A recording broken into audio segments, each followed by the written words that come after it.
dear students, in this video we will discuss about some deficiency syndrome of element and how nodule formation occurs and how nitrogen transport from one part to another part, right? सबसे पहले हम देखते हैं कि deficiency जो symptoms होते हैं वो क्या होते हैं कि plants produce not viable seeds up to third generation due to the absence और and may also leads to necrotic spot on leaf tip, ठीक है। तो ये सिम्टम्स होते हैं मेनली डिफिशियंसी ऑफ मिनरल्स के कारण।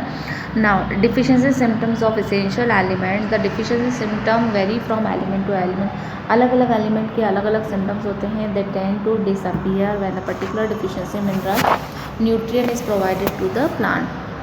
Whenever the supply of an essential elements become limited और growth of plant gets retarded, जब एलिमेंट की सप्लाई लिमिटेड हो जाती है, कम हो जाती है, तो प्लांट की ग्रोथ भी क्या हो जाती है, अफेक्ट हो जाती है। However if the deprivation of the same nutrient continues for a long period of time, it may B eventually lead the death of the, अगर लगातार उस एलिमेंट की डिफिशियंसी या उसको ना प्रोवाइड किया जाए तो प्लांट की डेथ भी हो सकती है। सबसे पहले कौन कौन सी कंडीशंस हो सकती है, तो सबसे पहले हम देखते हैं critical concentration is limited concentration of the essential element below which the growth of plant get reduce. भाई वही बात है कि उनका जितना कॉन्सेंट्रेशन है उसके अकॉर्डिंग अगर नहीं दी जाए तो प्लांट की ग्रोथ रिड्यूस हो जाती है, रिटार्डेड हो जाती है या रुकी जाती है। Each essential element play an vital role in structure and functional composition of plant. Plant के स्ट्रक्चर फंक्शनल कंपोनेंट के लिए रिस्पॉन्सिबल होते हैं, इसलिए उनकी एब्सेंस जो होती है, absence of any particular element जो होता है वो बहुत सारे मॉर्फोलॉजिकल चेंजेस शो करता है, जो कि इंडिकेट करता है सर्टेन एलिमेंट डिफिशियंसी, और इन सिम्टम को हम क्या बोलते हैं, डिफिशियंसी सिम्टम्स बोलते हैं। The plant parts show symptoms of deficiency depend on the mobility of element in a plant. अच्छा, मोबिलिटी भी हम आगे देखेंगे कि कुछ एलिमेंट मोबाइल होते हैं और कुछ इमोबाइल होते हैं, तो एलिमेंट की मोबिलिटी पे भी डिपेंड करता है कि सिम्टम्स किस टाइप के। अकॉर्डिंग टू मोबिलिटी हम इसको दो पार्ट में डिवाइड कर सकते हैं, element which can mobile which can transfer और element which can not be transfer, that is called as immobile. सबसे पहले मोबाइल एलिमेंट के देखते हैं कि when element are actively mobile within the plant, जब वो एक्टिवली मूव करते हैं प्लांट के अंदर तो symptom tends to appear first in older leaves. तो अगर वो मोबाइल है, ट्रांसफ़र हो रहे हैं, तो सबसे पहले जो सिम्टम है वो ओल्डर लीव्स में दिखते हैं, ओल्डर टिश्यू में दिखते हैं। और इट इज़ बिकॉज क्यों होता है, क्योंकि इसमें जो एलिमेंट्स होते हैं वो मोबिलाइज्ड हो जाते हैं सेनेसिंग रीजन टू यंग, और ओल्ड रीजन से कहाँ पर चले जाते हैं, वो नए टिश्यू में मूव कर जाते हैं, right. Example deficiency symptom of NK magnesium जो होता है विजिबल होता है किसमें, at the time of senescence of leaf. जब पत्तियों का फॉल डाउन होता है तो उस पर्टिकुलर टाइम में वो पत्तियाँ जो है वो ओल्ड एज की तरफ बिहेव करती है, और उसमें सबसे पहले क्या होता है कि first because these element are actively mobile in older leaves, in older leaves biomolecules containing these elements are fall down and making these element available for the mobility to younger leaves, और fall down हो जाते हैं और वो younger की तरफ क्या हो जाते हैं, मूव करते हैं। इमोबाइल एलिमेंट्स क्या होते हैं कि एलिमेंट जो होते हैं इमोबाइल होते हैं with in the plants. Symptom पहले कहाँ दिखते हैं, जो इमोबाइल में यंग लीव्स में पहले दिखते हैं टिश्यू में, because element are not transport out of the mature organ से बाहर नहीं निकल सकते हैं, राइट। एग्जाम्पल एलिमेंट जैसे कि sulphur, element like sulphur and calcium are not release easily from the plant as they act as an important part of structure and component of the cell. This aspect mobility of element of mineral nutrient play role in very vital role in agriculture and horticulture also। कुछ major deficiency होती है plants में जो हम discuss कर लेते हैं। पहला हम देखते हैं कुछ स्पेसिफिक होता है, various kind of deficiency symptom shown by the plant which are given below. सबसे पहला होता है नेक्रोसिस, जिसके कारण टिश्यू की क्या हो जाती है, डेथ भी हो जाती है, सेल की, ऑर्गन की, इनकी डेथ भी हो। चाहे वो भले ही लिविंग पार्ट से क्या हो, उसका लिविंग का पार्ट अटैच हो, फिर भी वो क्या हो जाती है, डेड हो जाता है। ये सिर्फ किसके कारण होता है, cause to deficiency of element, कुछ स्पेसिफिक एलिमेंट के कारण नेक्रोसिस होता है। वो होता है calcium, magnesium, copper, potassium etcetera, जो एलिमेंट्स होते हैं इनकी डिफिशिएंसी से ये नेक्रोसिस हो सकता है। क्लोरोसिस, क्लोरोसिस मतलब होता है लॉस ऑफ क्लोरोफिल, जिसके कारण लीव्स जो क्लोरोफिल के कारण ग्रीन होती है, बट वो काय में कन्वर्ट हो जाती है, येलो लीव्स में कन्वर्ट हो जाती है। और ये जो डिफिशिएंसी सिम्टम एलिमेंट होता है वो एन, के, Mg, sulphur, iron, manganese, zinc और मोलिब्डेनम के कारण हो सकता है। नेक्स्ट है इनिबिएशन ऑफ सेल। अब इनिबिएशन ऑफ सेल की अगर हम बात करते हैं तो ये रिलेटेड होता है सेल डिवीजन से, जिसके कारण लैक और low level of element like nitrogen, sulphur, molybdenum, potassium के कारण जो है वो सेल डिवीजन क्या हो जाता है, रुक जाता है ना। फोर्थ वन जो है वो डिले फॉर्मिंग। अब डिले फॉर्मिंग जो होता है वो नाइट्रोजन, सल्फर, मोलिब्डेनम के कारण होता है, जिसके कारण फ्लावर में जो प्लांट में फ्लावर होते हैं वो क्या होते हैं, थोड़े से लेट होते हैं, राइट। नेक्स्ट सिम्टम जो प्लांट में विजिबल होता है that is stunt growth. Growth जो है वो क्या हो जाती है, रुक जाती है। लो अवेलेबिलिटी ऑफ एलिमेंट्स अकर के कारण होती है, जिसके कारण ग्रोथ इनहिबिट हो जाती है और eventually leads to dropping, shortening हो जाती है होल प्लांट्स में। और ये डिफिशिएंसी जो होती है वो N, nitrogen, potassium, calcium, sulphur, zinc, boron, molybdenum और क्लोरीन के कारण होती है। और नेक्स्ट जो है डिफिशिएंसी सिम्टम वो होता है pre mature fall of leaf. Leaf complete बनने से पहले ही वो क्या हो जाती है, गिर जाती है, या वो बर्ड के फॉर्म में होती है तभी गिर जाती है। तो ये जो डिफिशिएंसी होता है वो कुछ मिनरल की डिफिशिएंसी के कारण होती है, कमी के कारण होती है, like phosphorus, magnesium, copper etcetera के कारण, राइट। डिफरेंस बिटवीन नेक्रोसिस और क्लोरोसिस जो है वो आप ऊपर के पैराग्राफ के अकॉर्डिंग लिख सकते हैं ना। हम नेक्स्ट टॉपिक डिस्कस कर रहे हैं that is toxicity of micronutrient. अब माइक्रोन्यूट्रिएंट की टॉक्सिसिटी क्या होती है कि भाई हमें मालूम है क्या, मॉडरेट डिक्रीज ऑफ माइक्रोन्यूट्रिशन, मॉडरेट एक धीरे धीरे जब अगर माइक्रोन्यूट्रिएंट की डिफिशिएंसी कम हो जाती है तो उसमें डिफिशिएंसी सिम्टम क्या होते हैं, शो होते हैं। वाइल अगर मॉडरेट इंक्रीजली, अगर इन्हीं का अमाउंट क्या हो जाए, एक मॉडरेट रेट से बढ़ जाता है तो वो टॉक्सिसिटी का काम भी करता है। When ever the concentration of mineral ion in tissue reduce the dry weight by, जब भी कॉन्सेंट्रेशन मिनरल आयन का रिड्यूस हो जाता है अप्रॉक्सीमेटली 10% से, तो इसके कारण ये जो होता है ये क्या हो सकता है, 10% ड्राई वेट के 10% रिड्यूस होता है, तो इसको टॉक्सिक इफेक्ट भी शो कर सकता है। The level of toxicity varies from different, भाई अलग अलग माइक्रोन्यूट्रिएंट का जो लेवल होता है टॉक्सिसिटी का वो अलग अलग होता है, प्लांट टू प्लांट वेरी करता है। टॉक्सिसिटी ऑफ एनी एलिमेंट जो होती है वो बढ़ती है to a certain level, it may be also inhibit uptake of another element like. और ये टॉक्सिसिटी क्या शो करती है कि भाई दूसरा एलिमेंट का जो अपटेक है वो भी अफेक्ट कर सकती है, उसको भी रोक सकता है। The prominent symptom of manganese toxicity is the appearance brown spot surrounded by the chlorotic veins. और जब किसका होता है, मैग्नीज की टॉक्सिसिटी बढ़ जाती है, टॉक्सिसिटी मतलब उसका लेवल एक नॉर्मल कंडीशन से जब बढ़ जाता है तो जो वेंस होती है, क्लोरेटिक वेंस जो होती है, क्लोरस जहाँ पर लीफ के अंदर, उनके चारों तरफ ब्राउन स्पॉट फॉर्म हो जाते हैं। It is important to know that manganese component with iron and magnesium for uptake, तो उसके कारण क्या था, मैग्नीज जो है कॉम्पीट करती है किसके कंपेयर, आयरन के साथ में, और मैग्नीशियम की जगह वो क्या होता है, मैग्नीशियम बाइंड हो जाता है किससे, एंजाइम के साथ में, right. Manganese also play a role to inhibit the calcium translocation in the shoot apex. और मैग्नीज एक चीज़ और करता है, कैल्शियम के ट्रांसलोकेशन को भी क्या करता है, वो इनहिबिट करता है।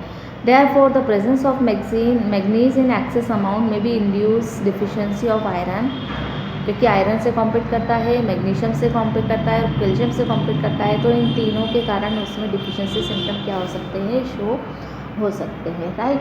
अब हम इसी में देखेंगे दूसरा इसका जो मेन टॉपिक है कि भाई मैकेनिज़्म ऑफ एब्जॉर्प्शन, जितने भी मिनरल्स होते हैं वो एब्जॉर्ब कैसे होते हैं रूट के अंदर, और दूसरा नाइट्रोजन जो होती है उसका मेनली मेटाबॉलिज्म कैसे होता है। सबसे पहले हम देखते हैं कि मिनरल एब्जॉर्प्शन कैसे होता है, राइट। हमने वाटर एब्जॉर्प्शन देखा था with the help of root hairs, तो सेम ऐसा ही है कि रूट में जो रूट हेयर जोन होता है वहीं से एब्जॉर्प्शन होता है, that is the zone of absorption.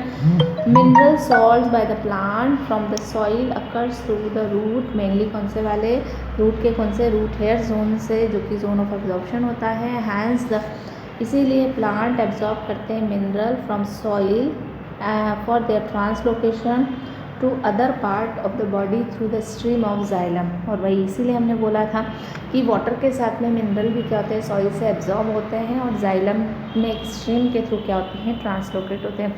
Mineral are not absorb as such by the plant, instead they are absorb in their ionic form. जब तक वो आयोनिक फॉर्म में नहीं होंगे तब तक मिनरल एब्जॉर्ब नहीं होते, इसका मतलब सिंपलेस्ट फॉर्म में ही वो एब्जॉर्ब होते हैं। फॉर एग्ज़ाम्पल अगर हम बात करते हैं तो chlorine it is not absorb as such by the plant, insteadly it get accumulates in the form of chloride ion. Chlorine Cl2 है बट Cl नेगेटिव के फॉर्म में जब तक नहीं होगा तब तक वो एब्जॉर्ब नहीं होगा। Mineral absorption by plant is done by 2 different phases, 2 different तरीके से फेजेस से मिनरल एब्जॉर्प्शन होता है। सबसे पहले हम देखते हैं initial phase, that is also called as passive transportation. अब पैसिव ट्रांसपोर्टेशन है तो हमें मालूम है कि without using energy and high concentration to low concentration. It is the pathway by which water or ions present in the free space of outer space of the cell are taken up by the roots of plant by taking apoplast pathway। apoplast symplast हमने पढ़ा था। Apoplast means क्या होता है, cell wall से जब किसी भी वाटर या मिनरल का मूवमेंट होता है from one cell wall to another cell wall, तो that is called as apoplast. और यहाँ पर जो है वो जो भी मिनरल है वो सेल सेप साइटोप्लाज्म में क्या करते हैं, एंट्री नहीं करते हैं। Now in this phase the plant absorb mineral very rapidly, बहुत रैपिडली करते हैं। इन्हें किसी भी मेटाबॉलिक एनर्जी की, एटीपी की रिक्वायरमेंट नहीं होती है, thus it is called as passive process. Passive movement of ions occur through the ion channel, जैसे हमने वाटर चैनल बोला था कि वाटर करके, वैसे ही इनमें भी आयन चैनल बन जाते हैं। और द ट्रांस मेम्ब्रेन जो होती है प्रोटीन की, वो सिलेक्टिव पोर्स किस में होते हैं, एपोप्लास्ट के थ्रू, सिलेक्टिव पोर के थ्रू क्या हो जाती है, ट्रांसफ़र हो जाती है। ना सेकेंड जो पाथवे होता है दैट इज़ मेटाबॉलिक फेज, और इसको हम एक्टिव ट्रांसपोर्ट भी बोलते हैं। इस एलिमेंट में क्या होता है, इस पाथवे में क्या होता है कि जितने भी मेटाबॉलिक एनर्जी, इसमें एनर्जी यूज़ होती है, मिनरल आयन जब भी लेते हैं by the root inner space, यहाँ पर इनर स्पेस के थ्रू, जैसे कि हमने एपोप्लास्ट में जो होता है वो साइटोप्लाज्म में नहीं जाता, वहाँ पर केमिकल रिएक्शन नहीं होती तो इजीली ट्रांसपोर्ट होते हैं। यहाँ पर इनर मतलब यहाँ पर जितने भी मिनरल्स होते हैं वो साइटोप्लाज्म में भी करते हैं, एक्टिवली पोर्स होते हैं, तो सिम्प्लास्ट ऑफ सेल से ट्रांसपोर्ट होते हैं। वहाँ पर बहुत सारे केमिकल्स होते हैं, तो वहाँ पर हम क्या बोलते हैं, इट इज़ एक्टिव प्रोसेस होती है। Movement of ion from cell to cell is called as flux. Cell से सेल के अंदर जो आयंस का मूवमेंट होता है इसको हम फ्लक्स बोलते हैं, और इसको हम 2 टाइप से डिवाइड कर सकते हैं, एक होता है इनफ्लक्स और दूसरा होता है ईफ्लक्स।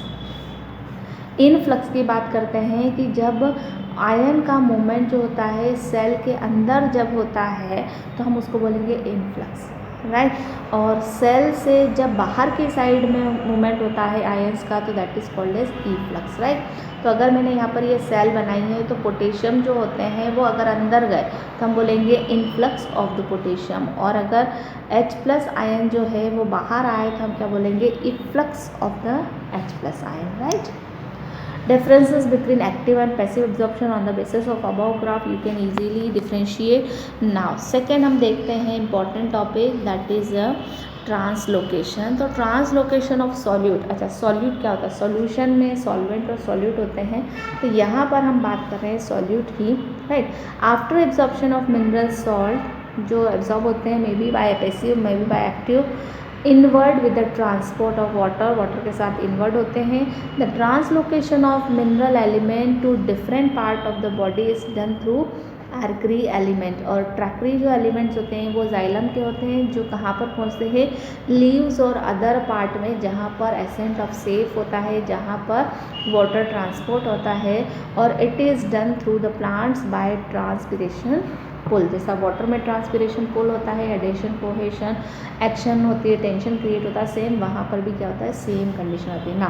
कुछ स्पेसिफिक नोट अगर हम देखते हैं तो the upward movement of water through the stem के थ्रू जब अपवर्ड वाटर का मूवमेंट होता है उस पर्टिकुलर कंडीशन को हम बोलते हैं ascent of shape, and it occurs mainly through xylem, और ये सिर्फ जाइलम के थ्रू होता है।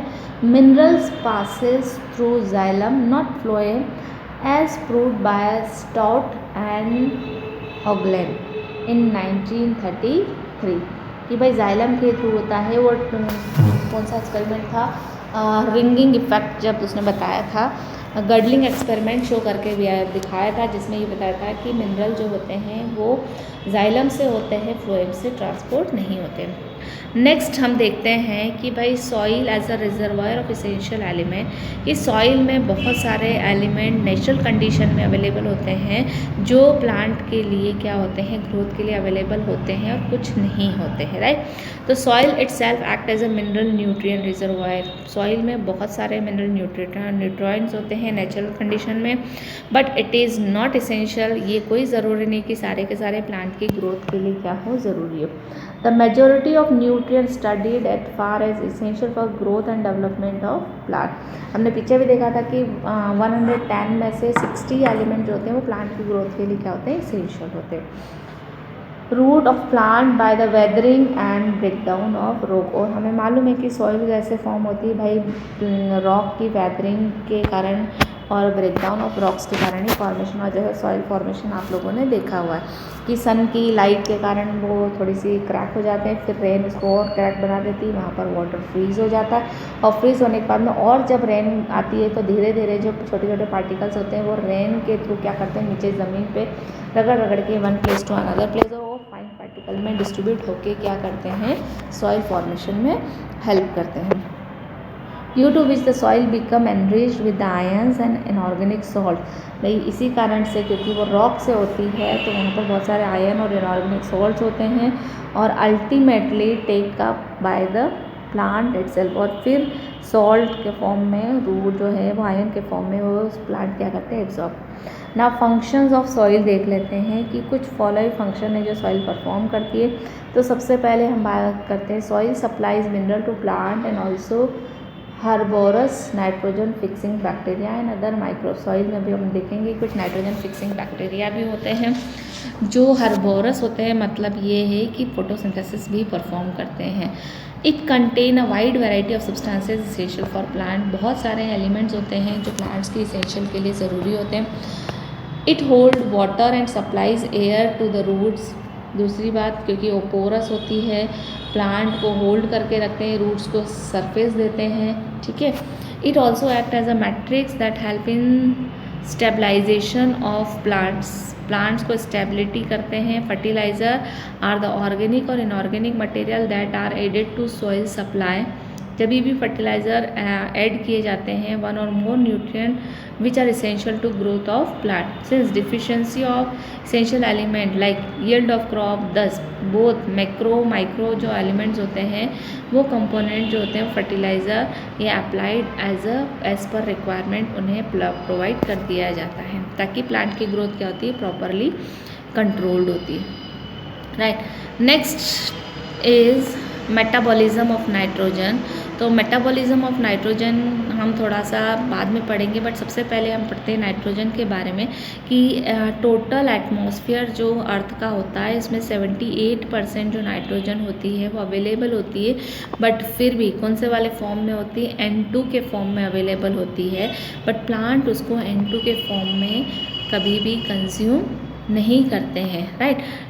2 नाइट्रोजन एटम्स होते हैं, नाइट्रोजन का अगर आप डायग्राम देखते हो तो N डबल बॉन्ड N होता है और उसमें N2 का फॉर्मेशन होता है, राइट। नाइट्रोजन जो होता है वो प्लांट्स के प्रोडक्शन के लिए, लाइक प्रोटीन के लिए, न्यूक्लिक एसिड के लिए, क्लोरोफिल के लिए और बहुत सारे विटामिन है उसमें भी नाइट्रोजन की इसेंशियलिटी होती है, इसलिए प्लांट को नाइट्रोजन एलिमेंट सबसे ज़्यादा ज़रूरी होता है। It is also the most present element a part of carbon, hydrogen and oxygen, right. इनके साथ भी एसोसिएशन है। It is absorb an inorganic compound, और ये जो है वो इनऑर्गेनिक कंपाउंड में यूज़ होता है, changed into its organic form. Organic form जो है वो इनऑर्गेनिक में कन्वर्ट हो जाता है by the plant and certain microbes help करते हैं, that is called as nitrogen fixation. Nitrogen is the gas present in atmosphere. Nitrogen nature में लिमिटेड होता है। Plants compete with microbes for available nitrogen in soil. Plants के साथ में microbe भी क्या करते हैं, उसके लिए कॉम्पीट करते हैं। Nitrogen gas acts as a limiting nutrient for the both natural and agriculture ecosystem.